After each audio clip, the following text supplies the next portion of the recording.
Mokabat kapin 6 milyones pesos ang kinatibuk ang kantidad sa gi-turnover nga mga child development centers.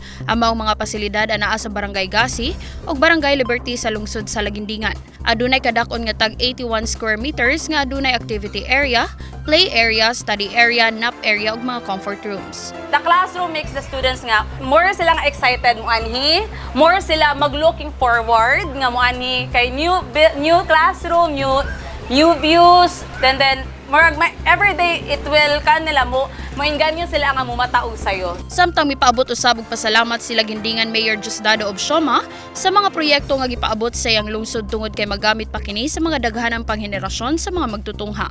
Kabahin kini sa tinguhang makubsa ng kapobriyon sa probinsya sa SDPI program ug nakalatid sa paglaom agenda ni Governor Nabia sa letrang M ug A kon mobilization of resources through equitable sharing ug aggressive programs for youth welfare and development. Timaan kini nga ang sektor sa edukasyon adunay dakong epekto sa pagpalambo sa tibuok probinsya. Update gikan sa PECCD office. Ako si Astia Torrecampo, Paglaom News.